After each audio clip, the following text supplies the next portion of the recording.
Hello दोस्तों, कैसे हो आप सब लोग। टोटल 15 चैप्टर थे इस किताब में और ये 14th चैप्टर है। इसके बाद में एक और चैप्टर रहेगा, ठीक है।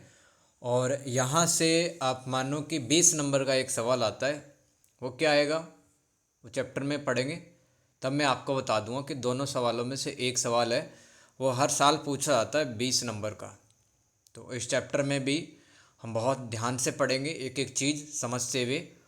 और कोशिश हमारी ये रहेगी कि हर एक चीज़ को समझा जाए, ना कि रटा जाए। बीपीएससी 143 में यूनिट नंबर 14 पढ़ेंगे आज, जिसका नाम है क्षेत्र और जनजाति, है ना। तो सबसे पहले हर बार की तरह परिचय समझेंगे कि भारत में क्षेत्र विशेष में, यानी कि पर्टिकुलर एक एरिया में रहने वाली जनजातियों के मुद्दों पर भी जन राजनीति की जाती है ना। जनजातीय क्षेत्रों में स्वतंत्रता के बाद भी आर्थिक, सामाजिक, राजनीतिक असमानताएं हैं, है ना।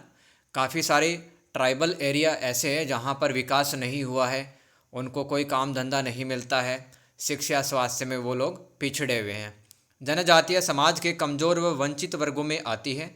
अनेक राजनीतिक दलों ने इनकी लामबंदी की है, यानी कि राजनीतिक पार्टियों ने भी इनके मुद्दे उठाए हैं, इनको एकजुट किया है। संविधान में कुछ उपबंध या प्रोविजंस या नियम कह लो ऐसे हैं कि जो जनजातियों के कल्याण हेतु बनाए गए हैं, समझेंगे वो आगे। तो सबसे पहले जनजातियाँ या ट्राइब्स किसे कहते हैं, तो ऐसा समुदाय जिसकी निम्नलिखित विशेषताएं होती है। तो उसको आप जनजातीय कह सकते हो अगर आपको उस समुदाय में ये कुछ विशेषताएं मिले तो।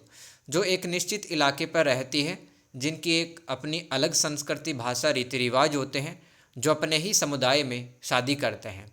जैसे कि छत्तीसगढ़ की कोई जनजाति है, वो राजस्थान की जनजाति से मतलब शादी ब्याह नहीं करते हैं, अपने ही कम्युनिटी में शादी करते हैं। इनके रक्त संबंध समान होते हैं, यानी कि इनके जो पूर्वज हैं वो एक ही परिवार के होते हैं। ये प्रकृति को अपना परिवार मानकर उसकी पूजा करते हैं। इसलिए जनजाति है वो प्रकृति की, पहाड़ों की, जानवरों की और पेड़ों की रक्षा करते हैं। परिवार के मुखिया के दिशा निर्देश पर ही सामाजिक रीति रिवाजों व कार्यों को पूरा किया जाता है। प्रत्येक क्षेत्र की जनजाति दूसरे क्षेत्र की जनजाति से अलग होती है, यानी कि एक इलाके की जनजाति की लैंग्वेज अलग होगी दूसरी जनजाति की तुलना में। जनजाति की अवधारणा दो तरह की होती है, यानी कि जब हम अंग्रेज़ों के मतलब जब अंग्रेज़ों का टाइम यहाँ भारत में वो रह रहे थे, भारत गुलाम था, तब अंग्रेज क्या मानते थे, जनजाति मतलब होती क्या है। तो ब्रिटिश धारणा या ब्रिटिश सोच क्या है, जनजाति एक विशिष्ट श्रेणी की जनसंख्या होती है जो समाज की मुख्य विकास धारा में पीछे होती है। ये अंग्रेज लोग मानते थे कि ऐसा समुदाय जो कि समाज की मुख्य विकास धारा में पीछे होगा वो जनजाति कहलाएगा। अब देखो, आज हम आज़ाद हैं तो भारतीय राज्य में जनजाति किसे कहा जाता है, जो समुदाय समाज के अन्य वर्गों की तुलना में विकास के मामले में बहुत पीछे रह गया है। ये आज के टाइम की सोच है, तो उस समुदाय को जनजाति कहा जाता है ना। आगे चलते हैं। अब देखो, मैंने आपको बताया था कि संविधान के अंदर कुछ अनुच्छेद या उपबंध कह लो कुछ ऐसे हैं कि जो जनजाति के कल्याण हेतु बनाए गए हैं। जैसे कि अनुच्छेद 244 सब क्लोज 1। तो इसके अंदर क्या है, देखो, 5वीं अनुसूची के प्रावधान असम, मेघालय, त्रिपुरा, मिजोरम के अलावा किसी भी राज्य में अनुसूचित क्षेत्रों और अनुसूचित जनजातियों के प्रशासन और नियंत्रण पर लागू होंगे। देखो, मैं आपको बताता हूँ, दो अनुसूचियाँ आपको ध्यान रखनी है, एक तो 5वीं अनुसूची और एक 6वीं अनुसूची। 6वीं अनुसूची में असम, मेघालय, त्रिपुरा, मिजोरम आता है, और 5वीं अनुसूची में इन 4 राज्यों को छोड़ दो और बचे हुए जो भारत के राज्य हैं वो सब आते हैं। तो 5वीं अनुसूची के जितने भी नियम हैं, कल्याण के नियम हैं, वो इन 4 राज्यों को छोड़ करके अन्य राज्यों में लागू हो जाएंगे। और 6वीं अनुसूची के जो प्रावधान हैं वो अनुच्छेद 244 में मिलते हैं। तो 6वीं अनुसूची में अभी बताया कि भारत के 4 राज्य आते हैं, असम, मेघालय, त्रिपुरा, मिजोरम। ठीक है, मैं तो AMTM इसको ध्यान रखता हूँ, AMTM, ठीक है, असम, मेघालय, त्रिपुरा, मिजोरम। ये 4 राज्य वो 6वीं अनुसूची के तहत आते हैं। 6th शेड्यूल इसको कहा जाता है इंग्लिश के अंदर। आगे चलते हैं। अनुच्छेद 366 और 342 में अनुसूचित जनजातियों की शेड्यूल ट्राइब को परिभाषित किया गया कि कौन लोग अनुसूचित जनजाति के होंगे। अनुच्छेद 341 में क्या राष्ट्रपति किसी भी जाति को जनजाति घोषित कर सकता है, ठीक है, उसके हिसाब से उसको फ़ायदे भी दिए जाते हैं जनजाति को। केंद्र सरकार ने अनुसूचित जनजातियों यानी कि जो ST कैटेगरी है उसके लिए सेंट्रल गवर्नमेंट ने 7.5% रिजर्वेशन है वो गवर्नमेंट वैकेंसी में दे रखा है, नौकरियों में आरक्षण मिलता है। इसके अलावा सरकार जो एसटी के लोग हैं उनके कल्याण के लिए नीतियां कार्यक्रम बनाती रहती है। अब भारत के अंदर अनुसूचित जनजातियां देखते हैं कि कितनी है, कौन कौन से इलाके में रहती हैं। भारत के अलग अलग राज्यों में दोस्तों 700 से अधिक जनजातियां रहती हैं, जो कुल भारतीय जनसंख्या का 9% है। इसका क्या मतलब है, यानी कि भारत के अंदर अगर 100 लोग हैं तो उसके अंदर 9 लोग हैं वो जनजाति से आते हैं। सरकार की कल्याणकारी योजनाओं के कारण जनजातियों का आर्थिक, सामाजिक, सांस्कृतिक विकास हुआ है। जनजातियों की समस्याएं क्या क्या है? पहली बात तो गरीबी, कुपोषण, है ना, शरीर के अंदर पोषक तत्वों की कमी हो जाना, इनके बच्चे दुबले पतले से दिखते हैं, हड्डियाँ बाहर निकली हुई, ऐसा तो माल न्यूट्रिशन कहते हैं इसको। और निरक्षरता यानी कि अनपढ़ लोग ज़्यादा आपको मिलेंगे जनजातियों में। स्वास्थ्य से संबंधित समस्याएं, बुनियादी सेवाओं तक पहुँच नहीं होना, यानी कि सरकार की जितने भी योजनाएं हैं और सड़कें हैं, स्कूल, अस्पताल, रेलवे, ये सब बुनियादी सेवाएं हैं। रोजगार का अभाव, विस्थापन से संबंधित समस्या। विस्थापन क्या होता है? जैसे कि मान लो उड़ीसा के अंदर 1993 की बात है, बॉक्साइट एक खनिज होता है, तो उसको खनन करने के लिए, उसको धरती के अंदर से निकालने के लिए वहाँ पर विदेशों की कंपनी आई। तो जो उड़ीसा की जो जनजातियाँ थी उनको बाहर निकालना पड़ा जंगलों से, तो फिर रहने के लिए कहाँ जाएंगी? तो ये समस्याएं विस्थापन की समस्याएं कहलाती हैं। महत्वपूर्ण कुछ डेटा देखो, थोड़े से ओल्ड डेटा है मेरे पास। 2016-17 के आंकड़ों के अनुसार गाँव में 47.1% जनजातियाँ गरीबी रेखा के नीचे रहती हैं, यानी कि गरीब लोग ज़्यादा हैं। 9.4% एसटी जनसंख्या भूमिहीन है, यानी कि जितने मतलब मान लो 100 एसटी के लोग हैं तो उनके अंदर 9.4 लोगों के पास में ज़मीन ही नहीं है खुद की। और एसटी में देखा गया है शिशु मृत्यु दर है वो 35.8% है, ठीक है। यानी कि जब बच्चे का जन्म होता है और वो 5 साल तक जब तक जीता है, उससे 5 साल से पहले ख़त्म हो जाए तो उसको कहेंगे अपन शिशु मृत्यु दर। और 1000 बच्चों के अंदर ये देखा जाता है, ठीक है। इसकी गणना 1000 बच्चों पे की जाती है शिशु मृत्यु दर की। एसटी की औसत साक्षरता 59% है, जो कि कम ही है, यानी कि 41 लोग यहाँ पे अनपढ़ रह गए। 1951 और 90 के बीच एसटी जनसंख्या का 40% विस्थापित भाग है, यानी कि 100 मान लो किसी इलाके के अंदर 100 एसटी के लोग रहते हैं तो उसके अंदर 40 है वो विस्थापन की समस्याओं से जूझते हैं। ये कुछ डेटा हैं, वो आप लिख सकते हैं अपने आंसर को दूसरों से बेटर बनाने के लिए। एसटी जनसंख्या का 60% हिस्सा कार्यदल में शामिल है, यानी कि 40 लोगों को काम धंधा नहीं मिलता, सिर्फ 60 लोगों को काम धंधा मिलता है। भारत में जनजातियों का क्षेत्रीय वितरण, दोस्तों इसको मोस्ट इंपॉर्टेंट लगा लेना क्योंकि यही सवाल आता है आपके एग्जाम में बार बार। एक तो ये वाला सवाल और एक आगे आएगा वो बताऊंगा। सवाल है भारत में जनजातियों का क्षेत्रीय वितरण बताएं, यानी कि किस इलाके में कौन सी जनजाति रहती है वो आपको बताना है स्टेट वाइज। तो भारत के अनेक राज्यों में जनजातियाँ पाई जाती है, इनकी अपने अलग सामाजिक, सांस्कृतिक, भाषाई पहचान होती है। जनजातीय क्षेत्रों को कम विकसित क्षेत्रों के रूप में वर्णित किया जाता है, यानी कि जनजातीय क्षेत्र ऐसे इलाके होते हैं जो कि कम डेवलप होते हैं। 2001 की जनगणना के अनुसार मिजोरम, नागालैंड, मेघालय, अरुणाचल प्रदेश, लक्षद्वीप, दादर और नागर हवेली में कुल एसटी जनसंख्या का 60% हिस्सा निवास करता है। यानी कि अगर मान लो देश में 100 एसटी की जनसंख्या यानी कि जनजाति की संख्या है वो मान लो 100 है, तो उसमें से 60 लोग हैं वो इन राज्यों में रहते हैं, यानी कि इन राज्यों में जनजाति सबसे ज़्यादा रहती है। मिजोरम, नागालैंड, मेघालय, अरुणाचल प्रदेश, लक्षद्वीप, दादर और नागर हवेली में। इसका ये मतलब है। अब एक समाजशास्त्री हुए हैं BS गुहा, विद्वान हैं। इनके अनुसार भौगोलिक आधार पर जनजातियों का वितरण, यानी कि भारत के अंदर कुछ ऐसे इलाके बांट दिए गए हैं जैसे कि उत्तर और उत्तर पूर्व क्षेत्र। तो इस क्षेत्र की जनजातियाँ निम्नलिखित राज्यों में रहती हैं: असम, मेघालय, नागालैंड, सिक्किम, त्रिपुरा, कश्मीर, हिमाचल प्रदेश, उत्तरी उत्तर प्रदेश और पूर्वी पंजाब। ये वाले इलाके हैं दोस्तों उत्तर और उत्तर पूर्व क्षेत्र के अंतर्गत आते हैं। और यहाँ पर रहने वाली जो जनजाति है इनका मुख्य व्यवसाय खेतीबाड़ी है, जैसे कि खासी, गारो, नागा, लेपचा आदि जनजाति। मध्य क्षेत्र में निवास करने वाली जनजातियाँ ये मध्य प्रदेश, झारखंड, छत्तीसगढ़, उड़ीसा, उत्तर प्रदेश, बिहार, उत्तरी महाराष्ट्र, दक्षिणी राजस्थान में रहती हैं। ये भी खेतीबाड़ी का काम करती है जो कि मध्य क्षेत्र में रहती है, जैसे कि गोंड, भील, खोंड, भिया, मुंडा। ये सब मध्य क्षेत्र में पाई जाने वाली कुछ जनजातियाँ थी। दक्षिण क्षेत्र में तो साउथ इंडिया में जो जनजाति पाई जाती है वही आएंगी, जैसे कि टोडा, चेंचस, इरुला, पनियान, येरुवा, कुरम्बा। ये आंध्र प्रदेश, तमिलनाडु, कर्नाटक, केरल राज्यों में रहती हैं ये जनजातियाँ, और इनका जो मुख्य व्यवसाय है, इनका मुख्य काम धंधा है वो शिकार करना है, हंटिंग और मछली पकड़ना है। ये दुनिया की सबसे पिछड़ी जनजातियाँ हैं, जो कि दक्षिण भारत की जनजातियाँ हैं, सबसे पिछड़ी हुई हैं। अन्य क्षेत्र की जनजातियाँ देख लो तो इसमें अंडमान एवं निकोबार द्वीप समूह में रहने वाली जनजातियाँ आ जाएंगी, जैसे कि अंडमानी, निकोबारी, जारवा और ओंग। ये जनजातियों के नाम हैं जो कि अंडमान और निकोबार द्वीप समूह में रहती हैं। ये तो हो गया पहला कैटेगराइजेशन, जो कि समाजशास्त्री BS गुहा ने बताया था। ये आपको याद रखने हैं चारों पॉइंट। तो इसमें दूसरी हेडिंग हम देखते हैं इसी आंसर में, संविधान की 5वीं अनुसूची में आने वाले क्षेत्र, है ना। तो मैंने आपको क्या बताया था कि देखो 6वीं अनुसूची में तो असम, मेघालय, त्रिपुरा, मिजोरम आते हैं, और 5वीं अनुसूची में इन 4 राज्यों को छोड़ के बचे हुए राज्य आते हैं। तो इसमें आंध्र प्रदेश में कुछ ऐसे इलाके हैं जहाँ पे जनजातियाँ रहती है, जैसे कि विशाखापट्टनम, ईस्ट और वेस्ट गोदावरी, ईस्ट का मतलब पूर्वी, वेस्ट का मतलब पश्चिम, ये जिले हैं आंध्र प्रदेश के। आदिलाबाद, श्रीकाकुलम, विजयनगर, महबूब नगर। ऐसे ही झारखंड में दुमका, गोड्डा, देवगढ़, रांची और सिंहभूम और पलामू, इन इलाकों में जनजातियाँ पाई जाती हैं, और ये जनजातीय क्षेत्र 5वीं अनुसूची में वर्णित हैं। छत्तीसगढ़ में ऐसे ही बस्तर, रामगढ़, रायपुर, दुर्ग, बिलासपुर में जनजातियाँ पाई जाती हैं। ऐसे हिमाचल प्रदेश में लाहौल और स्पीति जिला, किन्नौर और चंबा जिला इसमें पाई जाती है।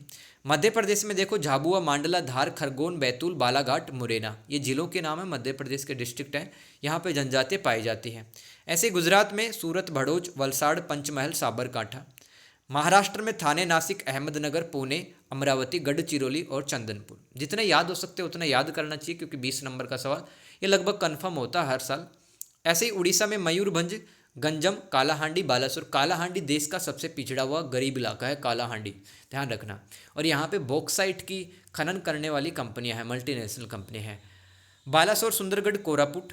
राजस्थान में देख लो दोस्तों, बांसवाड़ा, डूंगरपुर, चित्तौड़गढ़, सिरोही, ये सब जिले हैं राजस्थान के जहाँ पे ट्राइबल कम्युनिटी यानी कि जनजातीय समुदाय रहता है। ये हो गया आपका 20 नंबर का एक शानदार सवाल, आसान था, याद कर सकते हैं लिख लिख के। आगे चलते हैं, जनजातियाँ और राजनीति। तो जनजातियों के सामाजिक और आर्थिक सांस्कृतिक पहलुओं से जुड़ी समस्याओं को मुद्दा बनाकर विभिन्न राजनीतिक दल और संगठन राजनीति करते हैं। खनिजों के दोहन से जनजातियों को अपना मूल स्थान छोड़कर दूसरी जगह जाना पड़ता है। देखो क्या होता है, किसी जंगल में अगर मान लो कहीं पे लोहा निकालना है, कहीं पे कोयला निकालना है, वहाँ पे विदेशी कंपनी अगर आ गई जंगलों के अंदर, जंगलों को साफ़ किया जाएगा, वहाँ की जनजातियों को बाहर निकाला जाएगा, तो उनके सामने बड़ी दिक्कतें आ जाती है जनजातियों की, क्योंकि वो तो जंगल से काफ़ी उनका अटैचमेंट रहता है। तो इसकी वजह से जब वो शहर जाती है जनजाति, तो उनकी संस्कृति में रहने खाने के तरीके में बदलाव आता है। परिणाम स्वरूप भारत के विभिन्न क्षेत्रों में जनजातियों की राजनीतिक लामबंदी हुई है, यानी कि जनजातियों के जो मुद्दे हैं उन मुद्दों को आधार बनाकर जो पॉलिटिकल पार्टीज़ होती हैं वो रैलियों में, चुनाव प्रचार में मतलब अपने बयानबाजी करती रहती कि आप हमें वोट दो, आप, हाँ, आपकी जनजाति का हम भला करेंगे।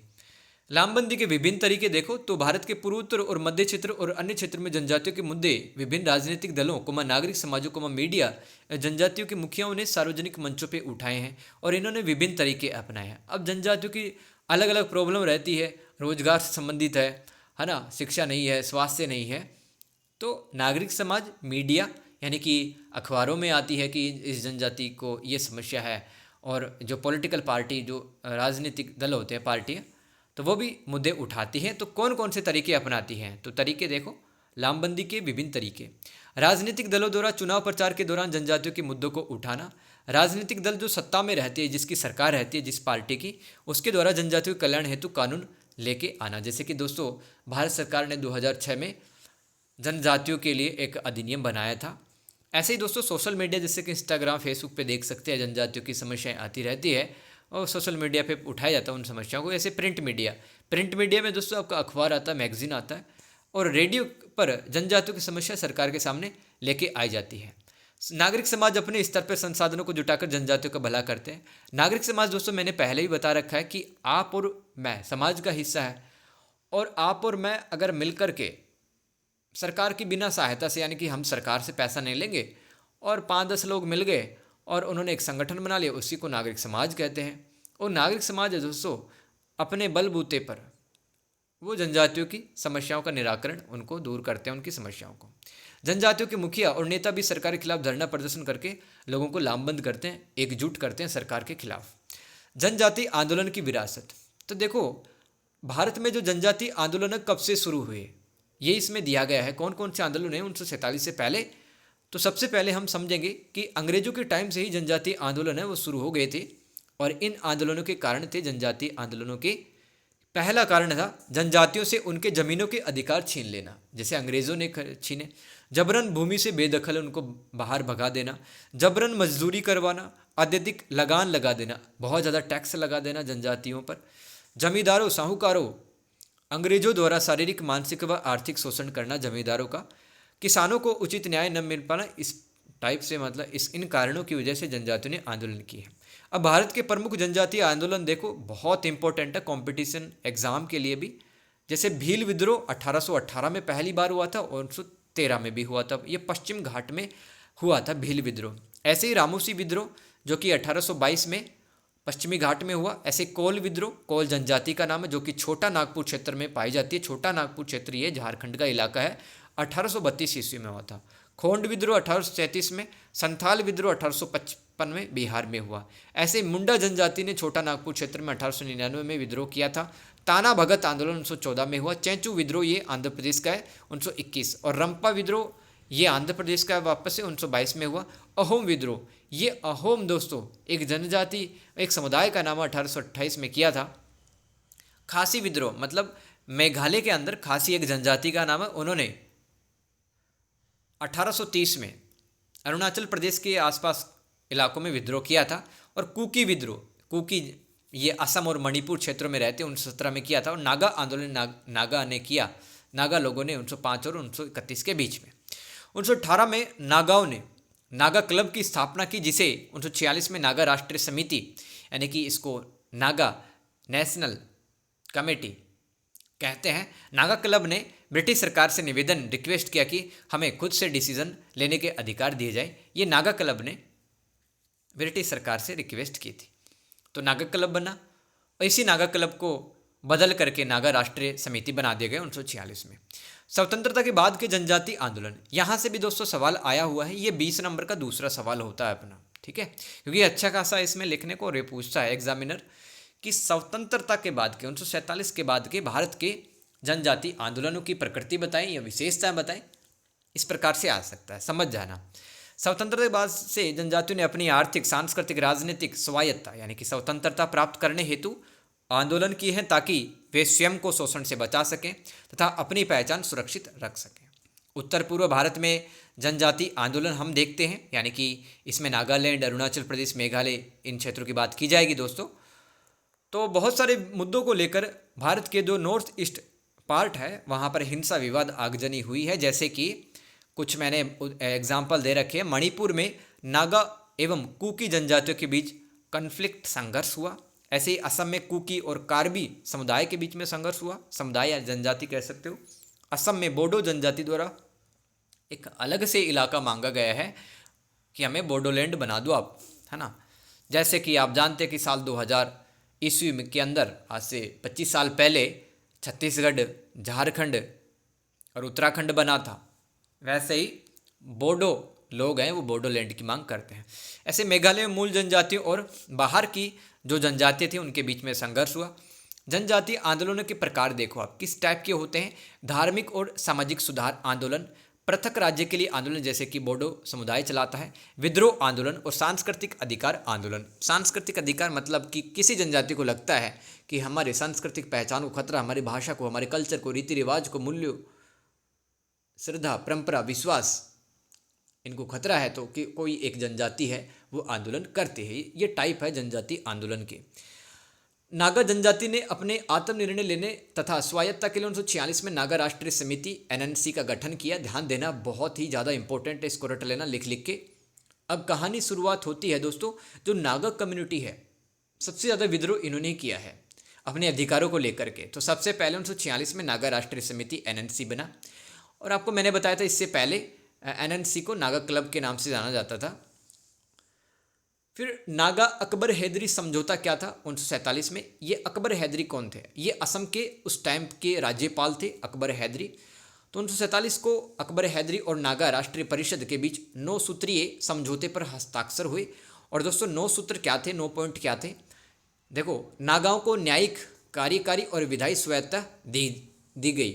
जैसे कि जो नागाओं के अगर कोई विवाद हो गया, किसी का प्रॉपर्टी का राइट है, किसी को मतलब किसी ने मारपीट कर ली है ना, और कोई मुद्दा है, तो मतलब नागाओं की एक अलग से कोर्ट होती है, नागाओं के अलग से नियम होते हैं, वो अपने हिसाब से मैनेज करते हैं, अपने हिसाब से फैसले सुनाते हैं। तो इस तरह की छूट दी गई न्यायिक स्वायत्ता में। कार्यकारी और विधायी स्वायत्ता भी इनको दी गई। ये 3 पॉइंट तो ये हो गई। चौथा पॉइंट है, चौथा सूत्र, नागा क्षेत्र में स्थित भूमि, मतलब नागालैंड में मान लो किसी कोई मतलब अगर केरल का आदमी ज़मीन खरीदना चाहता है तो उसको परमिशन लेनी पड़ेगी सबसे पहले नागा परिषद, तभी वो ज़मीन खरीद सकता है नागा क्षेत्र की। नागा परिषद को टैक्स से संबंधित अधिकार दिए गए, अलग अलग टाइप के टैक्स लगा सकती है नागा परिषद। नागा परिषद की सहमति के बिना किसी क्षेत्र को नागा हिल्स से बाहर नहीं किया जाएगा। नागा हिल्स एक ऐसा इलाका है, पहाड़ी है, जहाँ पर नागा कम्युनिटी के लोग रहते हैं। तो अगर नागा हिल्स के किसी भी इलाके को बाहर निकालना है तो सबसे पहले परमिशन लेनी पड़ेगी नागा परिषद की। सशस्त्र अधिनियम, यानी कि जो हथियारों संबंधित जो कानून नियम है वो नागा परिषद के अनुसार बनाए जाएंगे। और ये जो समझौता कौन सा, अकबर हैदरी और नागा समझौता था, ठीक है, तो इसका जब 10 साल पूरा हो जाएगा तो फिर नागा परिषद से पूछा जाएगा कि इस समझौते को वो आगे बढ़ाना चाहते हैं कि नहीं बढ़ाना चाहते हैं। 9वां पॉइंट था इसका, चीन हिल्स रेगुलेशन 1896 ईस्वी और बंगाल ईस्टर्न फ्रंटियर रेगुलेशन 1873 के नियम नागा क्षेत्र में लागू रहेंगे पहले से, इनमें कोई बदलाव नहीं किया जाएगा। देखो, चीन हिल्स रेगुलेशन क्या है, जैसे कि मतलब किसी ने अगर कोई गलती कर दी है नागा क्षेत्र में, उसको पनिशमेंट देना, किस तरह से किसी जैसे किसी पर 1000 रुपये का फ़ाइन लगा देना या फिर किसी को 6 महीने की जेल करवा देना, ये सब चीन हिल्स रेगुलेशन में कुछ नियम कानून है, ये वैसे ही लागू रहेंगे, इनमें कोई बदलाव नहीं किया जाएगा। और बंगाल ईस्टर्न फ्रंटियर रेगुलेशन अंग्रेजों के टाइम पे बनाया हुआ कानून था जो कि नागा क्षेत्र में लागू होता, तो इन नियमों को लागू करने के मतलब इनमें कोई बदलाव नहीं किया जाएगा, इनको लागू रहने दिया जाएगा। 1956 में ए पिंटो ने लंदन में नागाओं के भले के लिए निर्वासित सरकार की स्थापना की। ए पिंटो 1956 में इन्होंने नागाओं के लिए निर्वासित सरकार की स्थापना की। निर्वासित सरकार का मतलब होता है कि जैसे कि मान लो आप महाराष्ट्र में निर्वासित सरकार चलाएंगे तो अब महाराष्ट्र में नहीं चला सकते, आपको विदेश में रह करके महाराष्ट्र की सरकार चलानी पड़ेगी। तो निर्वासित सरकार का मतलब होता है उस इलाके में ना रहकर विदेश में रहकर वहाँ की सरकार चलाना, ये निर्वासित सरकार होती है, समझ गए। तो एक तो होती है स्थायी सरकार, मतलब उसी इलाके पर रह के आप नियम कानून वगैरह बनाते हो। एक विदेश की ज़मीन पे रह के, देश के बाहर रहकर अगर आप उस ज़मीन के लिए कानून नियम बनाते हो, वो निर्वासित सरकार कहलाती है, समझ गए। 1975 में भारत सरकार और नागा राष्ट्रीय परिषद के बीच शिलोंग समझौता हुआ दोस्तों, और इस शिलोंग समझौते के तहत नागाओं ने भारत सरकार का संविधान एक्सेप्ट कर लिया और भारत सरकार ने नागा राजनीतिक कैदियों को जेल से आज़ाद कर दिया था। ध्यान रखना, 1975 में शिलोंग समझौता हुआ था, तो नागाओं ने कॉन्स्टिट्यूशन को अपना लिया कि हम नियम कानून मानेंगे संविधान के, और भारत सरकार ने भी जो जेल में बंद थे राजनीतिक कैदी, मतलब कोई नेता अगर बंद था जेल में तो उसको बाहर निकाल दिया, रिहा कर दिया। शिलोंग समझौते से कई नागा खुश नहीं थे, अतः 1980 में national socialist council of Nagaland NSCN ये बना। ध्यान रखना है दोस्तों, ये कहानी नागालैंड नागा क्षेत्र की ही चल रही है, लिख लिख के याद कर लेना, आपको एक एक पॉइंट में बता रहा हूँ। सबसे पहले तो नागा क्लब बना था 1914 में, और नागा परिषद बना दी गई 1946 में, इसी का नाम बदल के नागा क्लब का। और उसके बाद में ध्यान रखना है आपको कि एक national socialist council of Nagaland बना, क्योंकि कुछ नागा लोग थे वो शिलोंग समझौते से खुश नहीं थे। वो ये जो NSCN जो ग्रुप था ना, ये 2 गुटों से मिलके बना हुआ था। इसमें 2 गुट थे, एक तो NSCN इसाक मुइविया और एक NSCN खापलांग, ठीक है। ये 2 धड़े थे, ये 2 ग्रुप थे जिससे मिलकर के national socialist council of Nagaland 1980 में बना था। इसमें 2 ग्रुप थे, जैसे कि हम पढ़ते हैं ना, नरम दल और गरम दल, कांग्रेस में 2 ग्रुप थे, ऐसे ही NSCN में 2 ग्रुप थे, ठीक है। और NSCN की प्रमुख मांगे क्या रही है? असम, मणिपुर, अरुणाचल प्रदेश में नागा बहुल इलाकों को मिलाकर ग्रेटर नागालैंड बनाया जाए। तो देखो, नागा जनजाति सिर्फ नागालैंड में नहीं रहती है, कुछ लोग मणिपुर, असम, अरुणाचल प्रदेश में रहते हैं। तो वे इलाके, इन राज्यों के जहाँ पर नागा समुदाय के लोग रहते हैं, इन इलाकों को मिलाकर एक ग्रेटर नागालैंड बना दिया जाए।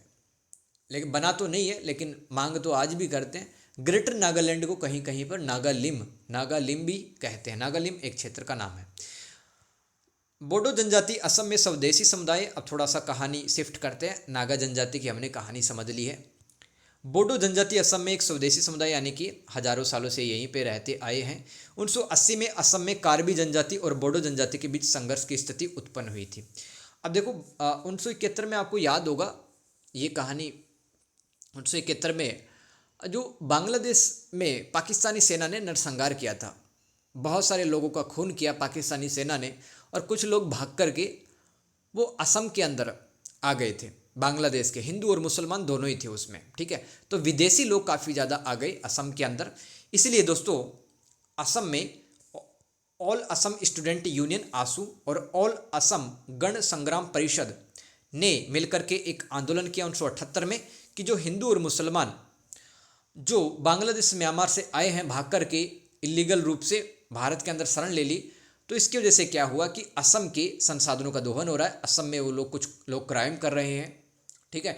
यहाँ की डेमोग्राफी को चेंज करने की कोशिश कर रहे हैं, हमारे कल्चर को ख़त्म करने की कोशिश कर रहे हैं बाहर के लोग, ठीक है। तो इन लोगों को बाहर निकालने के लिए एक आंदोलन तैयार किया गया आसू और ऑल असम गण संग्राम परिषद के द्वारा। फलतः असम में भीषण आगजनी हिंसा हुई, लड़ाई हुई। 15 अगस्त 1985 को आंदोलनकारी जितने भी थे तथा भारत सरकार के बीच एक असम समझौता, जिसको असम अकॉर्ड के नाम से भी जानते हैं, ये हुआ।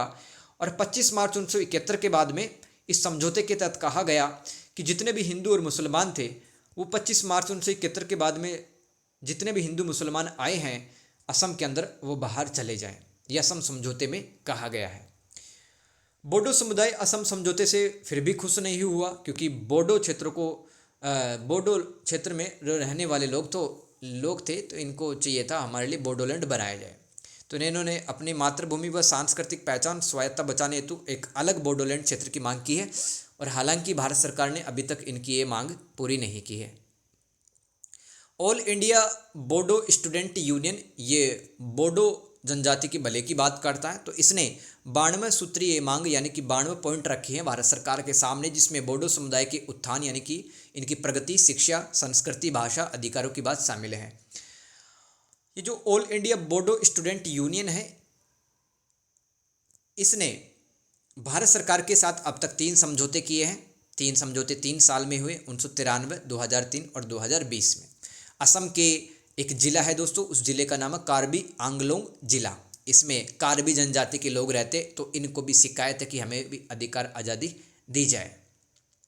ये तो हमने पढ़ा कि स्वतंत्रता के बाद के जो आंदोलन थे उसमें ये हमारी हेडिंग चल रही, जिसमें हमने उत्तर पूर्व में रहने वाली जनजातियों के आंदोलन समझे। अब भारत में और भी तो राज्य हैं उत्तर पूर्वी क्षेत्र के अलावा, जैसे कि मध्य प्रदेश, उड़ीसा, झारखंड, यहाँ भी जनजाति रहते, यहाँ भी आंदोलन हुए। ये दूसरी हेडिंग होगी इस आंसर की।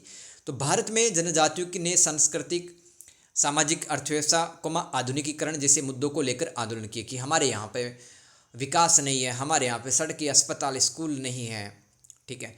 जैसे कि मध्य प्रदेश, राजस्थान, छत्तीसगढ़, झारखंड, गुजरात आदि की जनजातियों निम्न, यहाँ की जो जनजातियाँ थी, इन्होंने कहा कि ये समस्या है, सरकार दूर नहीं कर रही, इसलिए हम आंदोलन कर रहे हैं। जैसे कि इनकी समस्या क्या थी? प्राकृतिक संसाधनों का दोहन, वनों की कटाई कर देना, पिछड़ापन, असमान विकास, विस्थापन, सामाजिक अन्याय और सांस्कृतिक पहचान। ये कुछ मुद्दे थे, समस्याएं थी, जिनको लेकर के मध्य प्रदेश, राजस्थान, छत्तीसगढ़, झारखंड, गुजरात आदि की जनजातियों ने आंदोलन किया है।